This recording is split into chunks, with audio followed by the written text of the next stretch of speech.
Why are you fucking taking more money off of me and doing less? But everyone up and down the country is saying the exact same fucking thing. What the fuck is going on?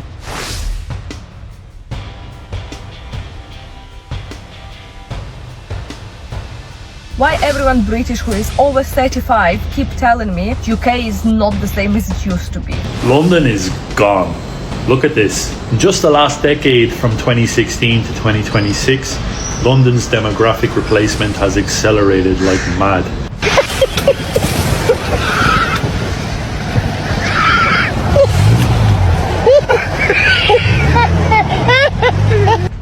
I don't know if it's my algorithm, but all I'm getting on TikTok is videos of idiots saying we're taking over your country, we're going to make it a Muslim country, we're here to stay, this, that and the other. My oven's now broken, my microwave's broken, now I have to cook it on the radiator.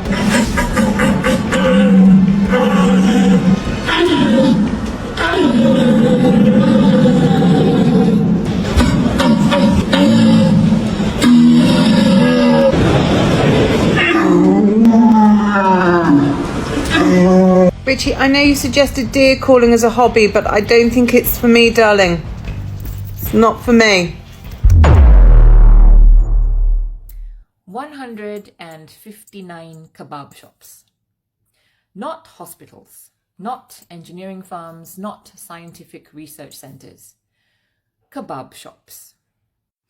According to Home Office sponsorship data, 159 kebab shops were granted skilled worker sponsor licenses between 2021 and 2023. Of those, 56 went on to recruit workers from overseas. And yes, under the rules, many of those workers could bring dependent family members with them. Now here's where it gets interesting, because the government knows exactly how silly it would sound if they announced that they were issuing skilled worker visas for people to work in kebab shops. So they don't call them kebab shop workers. They call them chefs. Welcome to Blighty Blighted, your daily reminder that the biggest problems facing Britain aren't always the loudest. They're the ones quietly building year after year.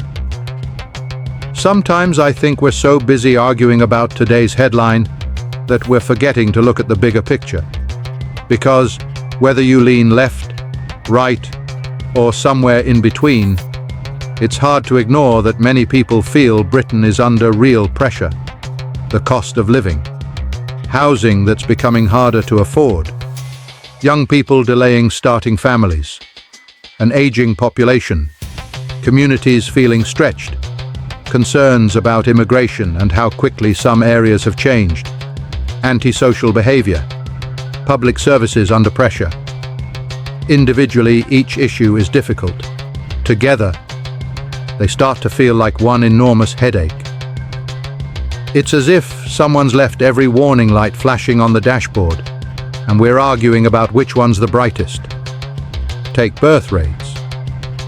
When I was younger, most people assumed they'd marry and have children.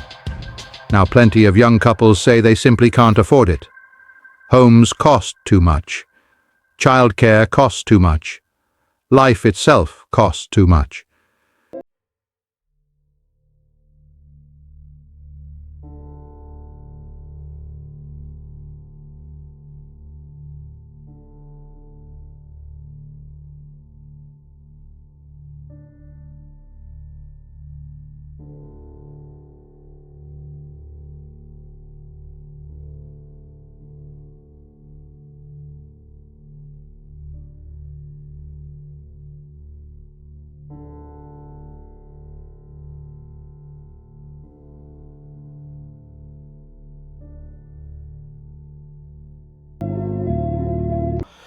Listen, the country ain't what it was. It's gone already. So my answer to you is you're welcome to it.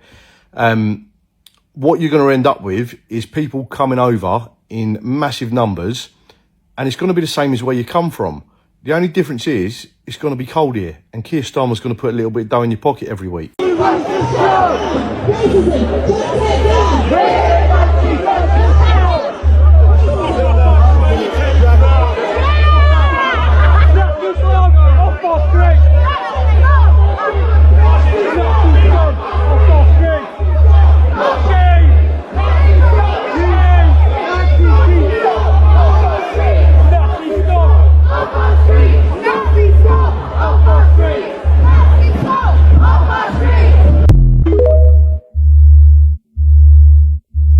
Sorry, my point is this. When I was growing up in this country, everything we used was made here.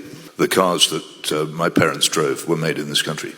The bicycles I rode were made in this country. The cooking pots and pans we used in the kitchen, the cookers, all the equipment in the house were made in this country. Everything we used, the tools in the tool shed, absolutely everything. Now nothing is. Nothing. And a large part of that follows the strategy of the Thatcher government. Now, what I wanted to know from Michael was whether he thinks Margaret Thatcher and her cabinet intended to destroy British manufacturing industry and employment, or whether it was an accident. Whichever the answer is, it doesn't seem to me to be good.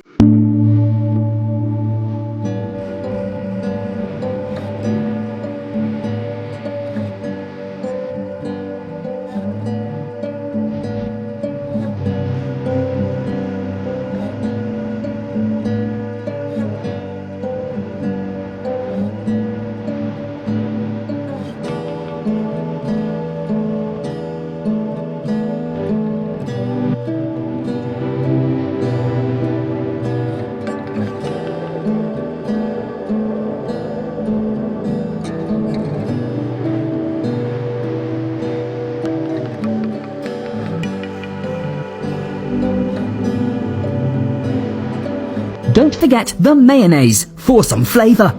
You know, sometimes in life you've just got to compromise. If stuff breaks down, you just have to find different routes. The old tickety-tack-tack, old Keno, yeah?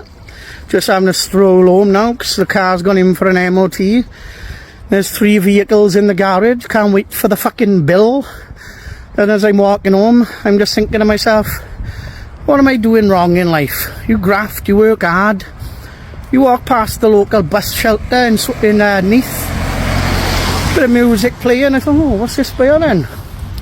Every person on the Nat King Cole, they're having a disco, swigging fucking cans like they're going out to fashion, all there with their pedigree dogs.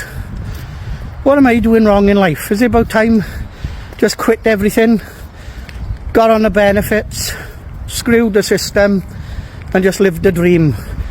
Because at the moment, I'm getting fucked right up the fucking shit box by Leroy and his mates. And now as I'm walking home, it decides to rain. Hey ho, I love this country. Fuck the UK. If you told me this was Mogadishu in Somalia, I wouldn't even question it. These streets are unrecognisable. As someone who's grown up in Ireland and visited England regularly ever since being a child, I don't recognise England anymore, and it's horrific to see this unfold in real time. This is the outcome of suicidal empathy, white guilt, and so-called progressive values that only seek to eradicate anything resembling a strong English identity. Enough is enough. Send them all back.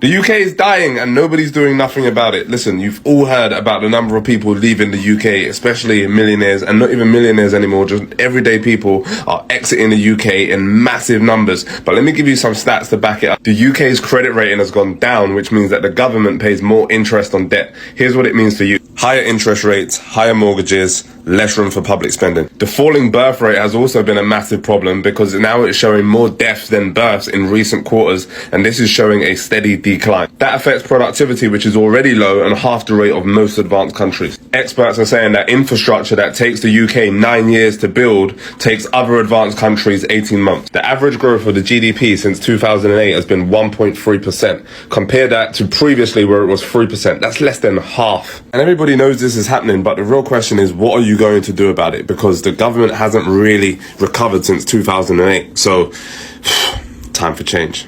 Did UK downgrade it, or I'm just late for the party? Because I've been living in UK for about 4 years and obviously I missed everything. What I can see now is high rent, really expensive food, you're waiting really long for your NHS appointment. It's quite dangerous in the big cities, London, etc. But was it really different, or you just missing to be at 25 and you've got just this nostalgia?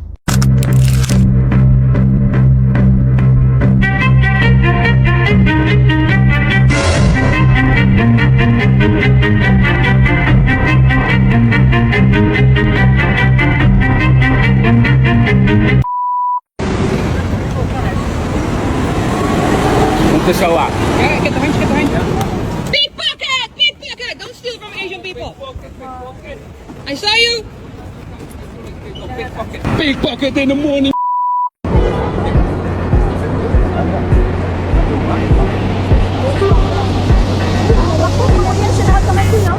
Be careful, pickpockets.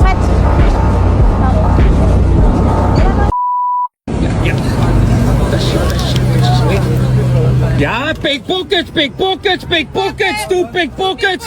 Look out for your back is open. Two pickpockets. Why you come here to steal it for tourist people? Same you.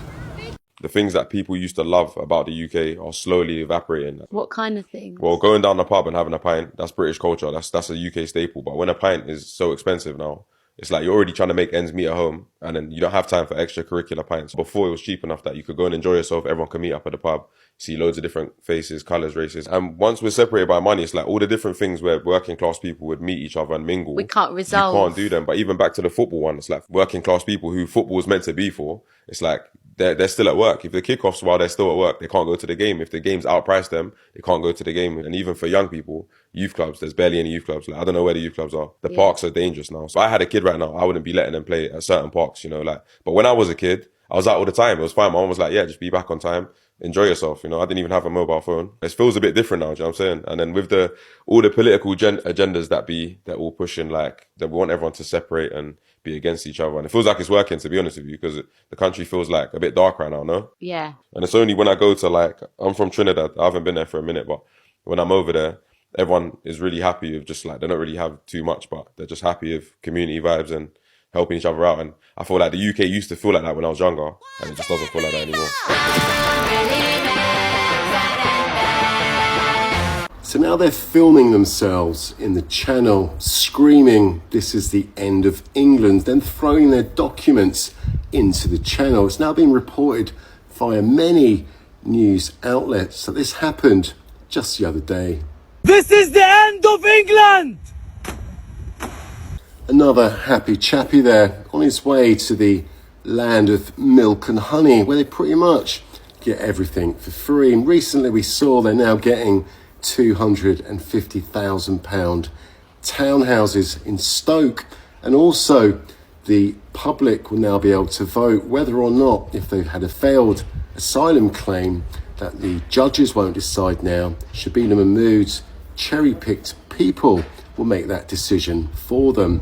But it's very worrying, isn't it, what's coming over? We saw what happened in Surrey recently with a 2-year-old, and we also saw what happened in West London with that car driving through a number of pedestrians. But over the last 7 days, over 600 have now arrived, in addition to the ones that are already here. And in June this year, we've now seen over 2,700 arrive. But I wonder what they're coming for. I wonder what their intentions are.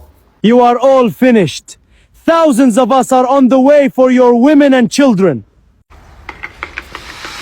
The UK is dead, isn't it?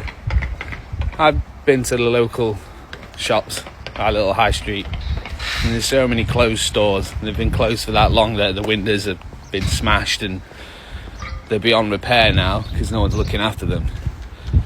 The streets are disgusting. There's dog feces everywhere. There's like a little park thing on the corner where people just take their dogs every morning and just let them do their business, and it's like a minefield. It's unbelievable. And there's a security camera. There's a council security camera in the corner looking at this place, and it still happens. It's crazy. There's so many poor people. I've noticed the amount of poor people on the streets nowadays. It's out of control. It's out of control, and nothing's getting done. They don't care about us, do they? Council doesn't care. Charges more for these services that we don't get. It's horrible. Absolutely horrible. And you know what? I thought, just fancy like a healthy snack for breakfast. There's nowhere that does things like that. You can get a fry up. Don't get me wrong, I do like a fry up. The Greggs, there's plenty of Greggs. I think there's 3 in walking distance from where I am right now. Yeah, sad, really. It's sad. I speak to people on a regular basis that live in London. I've got a great connection with London. My father is from North London, from Wood Green. I lived in Wood Green for a while. They moved out. My father's side moved out of North London 30 years ago because it was bad. Okay, and it was bad 30 years ago? 30 years ago, yeah. It was. Why did they move? Because of the immigration, the children at school. You know, we're talking 25, 30 years ago. You could see that huge problem actually happening. I remember picking my cousin up from school in North London probably about 25 years ago. Yeah, I was in my early 20s and he was the only white kid in his school. I remember walking into, this is North London, I remember walking into the schools, probably about 6 languages above the door at that stage. I know there's many more. Picked him up and he was the only white kid, and it's something that I didn't go out to look for. It's something that I saw that sort of hit me in the face. And I remember going back to my uncle and auntie once I took him back home. I said, God, he's the only white kid in his class. I said, yeah, we're getting out of here, we're moving out of here. You know, people think that immigration's been a problem for the last few years. It's been a problem for a while. Right. You know, I would say a good 2 to 3 decades. You know, this doesn't just stem back from a decade ago or a couple of years ago having open borders. This is a continued problem that has got completely out of hand now. I've just got to get this off my chest. I don't know about anyone else, but I literally do not recognise this country anymore. As you can probably hear from my accent, I was born in Birmingham in the UK, and I can tell you, I'm not really proud to admit that anymore. In fact, I drove through there the other day and I couldn't wait to drive out the other side. I have so many people telling me each day how pissed off they are in the UK right now. There are a lot of us that have just about had enough of these bullshit politicians and the incompetent government. Most of us have been good, hard-working people that have just wanted to make the most of our short times on this earth. But we are now constantly bombarded with nonsense each day, with new directives, new laws from these pathetic and narcissistic politicians, which only ever results in higher bills, more taxes, and less control over our lives. Well, I say enough's enough. It really is time for a change, but not what they call a change. It's us, the good people, that need to unite together and force the changes we want. And please don't bother commenting and saying there's nothing we can do, because that's exactly what they want you to think. Together, we most definitely can make a change. If we keep engaging with each other, keep sharing the message, we will get change. We can demand the change, and we can start living the lives that we deserve, not the lives that they want us to live. Come on, guys, please help me share the message. Small boat in the English Channel. Here we go. You see it on your screen.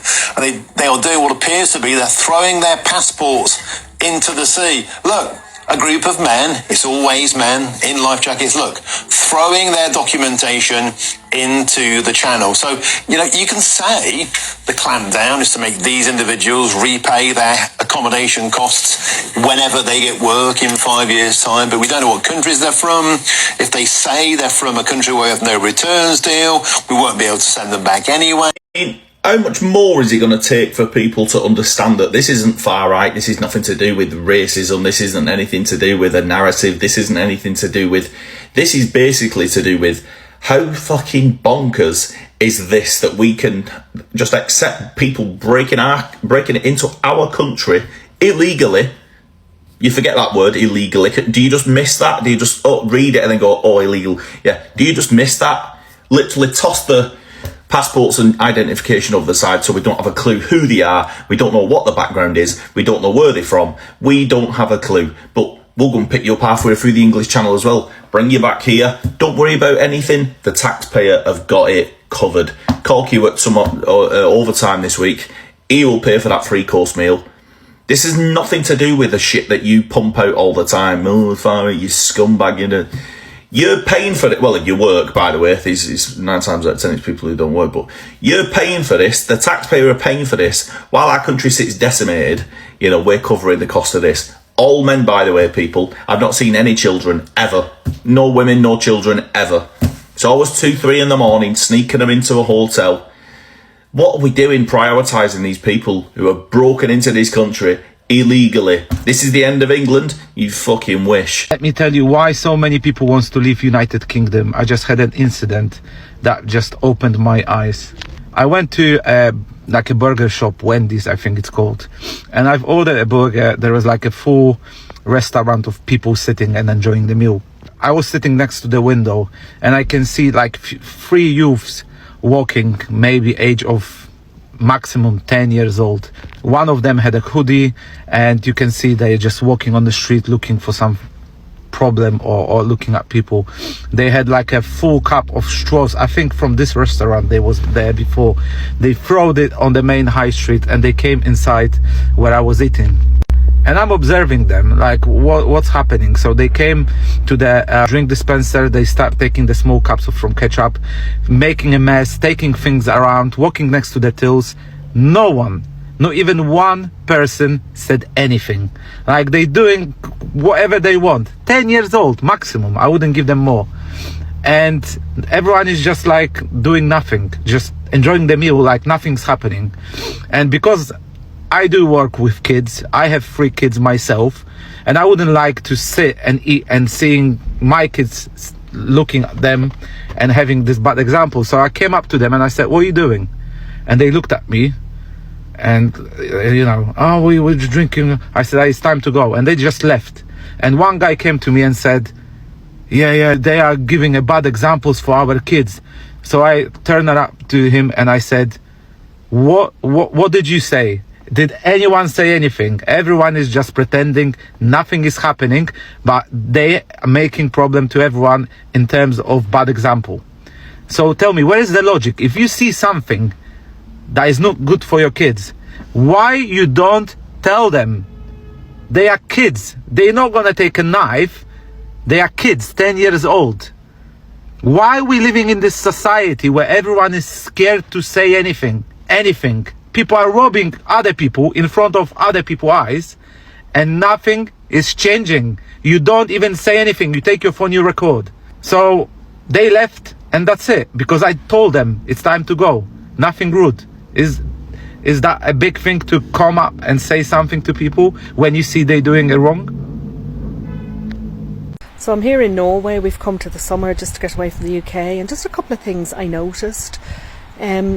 There was a bin collection this morning and the guy came to take the bin, you know, to empty the bin, and I had left it, I don't know if you can see, I'd left it like there, and that's the bin there. And the guy empties the bin and then he wheels it all the way back into the house, and I'm like standing here completely shocked, you know, and he's smiling at me as he's wheeling it back in. And like, as you know, in the UK the bins just get dumped. You know, you're lucky if it even gets dumped on your driveway or outside your house. Normally it's mixed up with all the neighbours.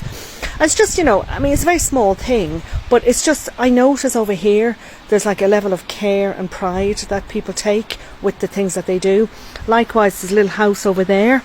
Yesterday I went over there, I had a can of tuna I was trying to open, and the can opener in the place where we're staying doesn't work. So I thought, you know what, I'm just going to knock on someone's door. I was a bit nervous knocking because you don't know like if people are going to bite your head off or whatever. So and I went and I knocked, and this little old lady answers the door all smiling at me, and she couldn't understand a word I was saying because she doesn't speak English, but she knew through sign language what I was trying to do. And she was like, you know, wait, you know, goes in, brings out her tin opener, opens the whole thing, smiling at me, speaking to me, all smiling in Norwegian. You know, I didn't have a clue what she was saying, but obviously she was being really nice. And I just thought, you know, like, this is what we've lost in the UK. And like, I'm not even complaining, I'm not like moaning about the people in the UK, because it's not our fault. Like, it's literally, it's not the bin man's fault that he's flinging the bins on the ground. It's not neighbours' faults if they're exasperated if you knock on the door looking for help. Like, people are exhausted, people are fed up, you know. Of course no one wants to help anyone, because we get no help from the government, we get no help from the environment. Our environment is not nice anymore. Like, you can't drive anywhere, you can't do anything, you can't go anywhere. You know, there's queues of people. The country's so ridiculously overpopulated now. You know, there's queues of people everywhere. traffic's a nightmare.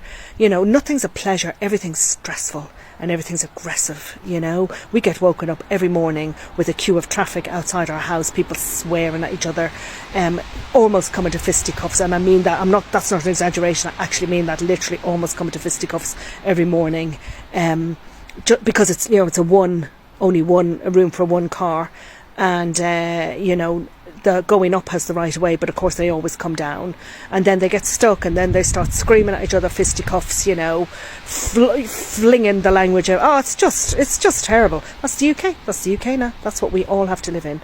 And London, of course, and Greater London, that's where we are, is like worse, of course, than up north. But I'm sure if you ask people up north, they have, you know, similar stories. So, I mean, these are only little small things I'm noticing in Norway, but do you know what? Those little things make all the difference. A smile from someone, a helping hand, you know, you can go out on the road and drive, you know, you're not inundated with traffic all over the place. You know, you go into the supermarket, everyone says, hey, you know, they chat to you, they're smiling at you, like, oh, it's just such a pleasure, you know. And sadly, we've lost all of that, you know, and we've lost all of that because of the Tories. That's why. Good afternoon, troops. So, it looks as if Andy Burnham has been given an ultimatum by one of his own. Tell me the vision. Where do you see the country being in 2029 and 2034? Those are quite bold requests. And who would come up with such a bold request, I wonder? That's right, Al Carnes, a former Royal Marine Commando. Because this is what we do, troops. We look into depth. We look into the future. We want to see what our objective is going to achieve, if anything at all. This is, for example, a prime example as to why America failed in Iraq and failed in Afghanistan and failed in Vietnam. Because those politicians that were pushing that had no long-term goal for any of those countries. And for those idiots out there that don't know, we set out our time frame in Afghanistan, just as an FYI. As you all know, I've been saying for ages now that veterans need to get into Parliament in order to fix this country. So is Al Carnes the man to do it? Bearing in mind that he used to be the MP for the Armed Forces, resigned because of the defence budget, and not because of the dictator Starmer that's leading this country into the ground, but yet didn't resign from the Labour Party as a collective, even though right now the only people that like the Labour Party are the idiots that vote for them. And I'm not sure that he is the man because of this. Mr. Carnes also refused to rule out serving in government under Mr. Burnham's leadership. He told GB News, give me the policy platform, give me the vision for the country, and if he has the inspiration, drive and courageous, bold nature to move this forward, then I will wave the flag, jump on the bandwagon and move hell for earth for him. For those that don't know me, my name's Andy and I spent just shy of 15 years in the British Army, deployed multiple times out on operations to Iraq and Afghanistan, and I still believe that veterans should be leading this country moving forward. But it can't be by a veteran that has now got the Labour disease inside of him. This needs to be a party that is new, that is willing to actually actively put the country before themselves, which as veterans is exactly what we have done and continue to do. But more importantly, we are the ones that were the backbone of the British military. It needs to be done by a party that is for the people, that is going to be transparent, and that the people want to lead this country. And given all of the absolute immense positive feedback, what you keep giving me, pretty much clear to say that you lot do want veterans leading this country, which is why I've got something interesting to say over the next few weeks. Well, I think it's interesting. You'll have to let me know what you think, like. But yeah, what do you think? Is Burnham going to lead this country forward? Is anybody in Labour going to lead this country forward? Or do we need a general election and a brand new direction to go in? Let me know.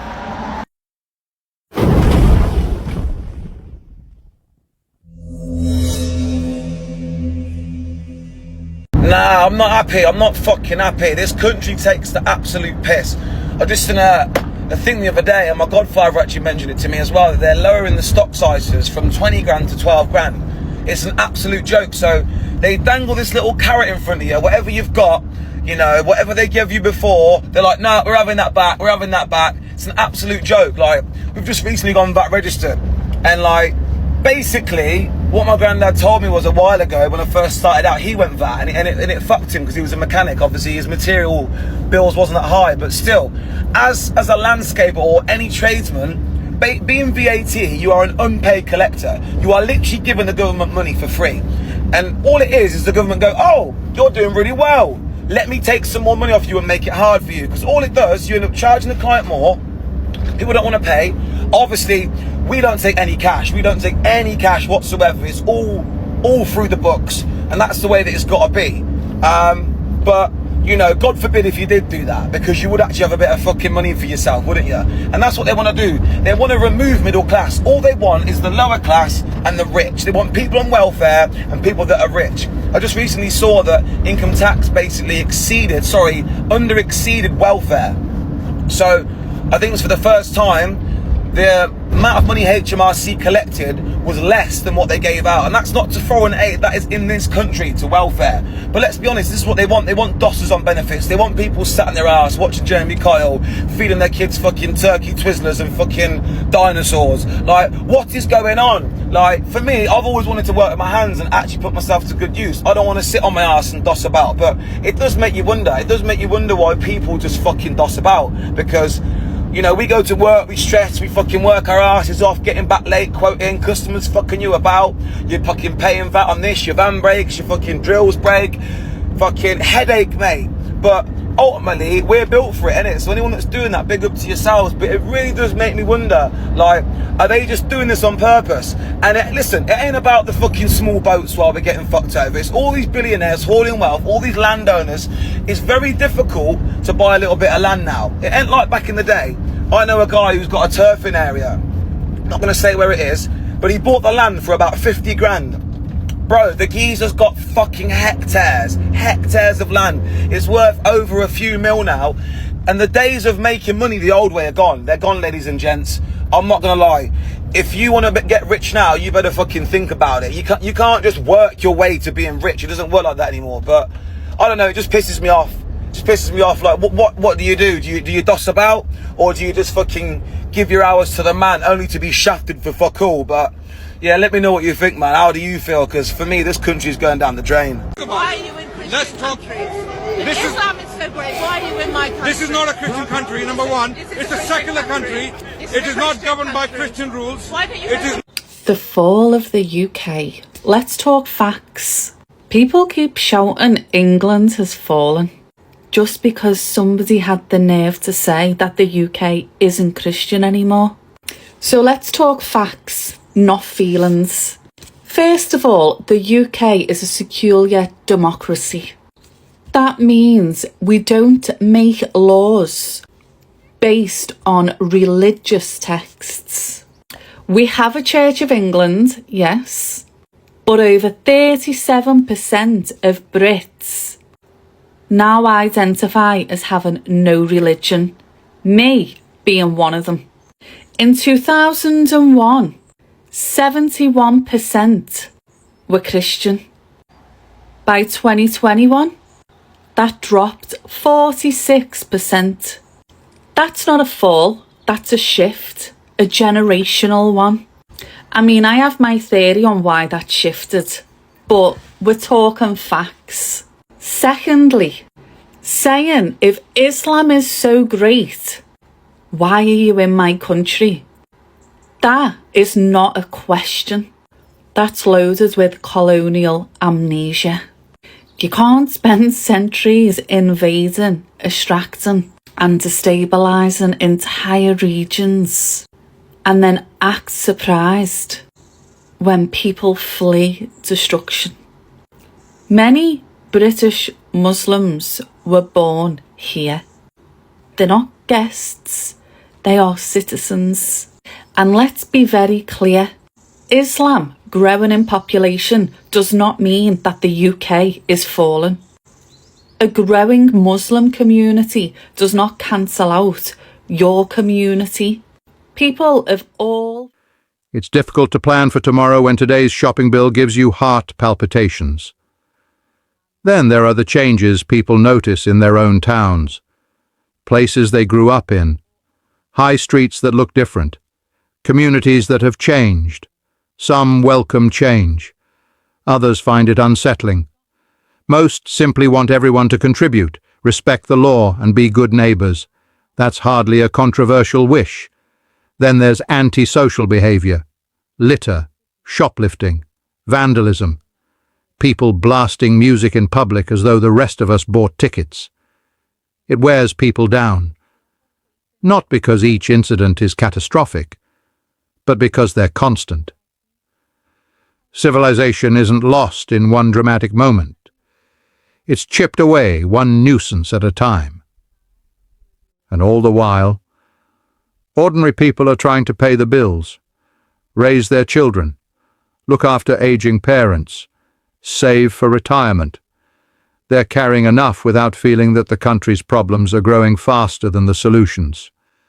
Sometimes I think Britain's greatest national sport isn't football. It's pretending everything's perfectly manageable while quietly muttering, "This can't carry on forever." Now, Britain has faced enormous challenges before. We've overcome plenty in our history. But solving problems starts with acknowledging them honestly and discussing them sensibly. Not shouting, not blaming entire groups of people, not pretending everything is either perfect or hopeless, just recognizing where things have gone wrong and getting on with fixing them. Because Blighty has weathered storms before, but ignoring the clouds has never been much of a strategy. Cheerio, and I will see you all in the next video.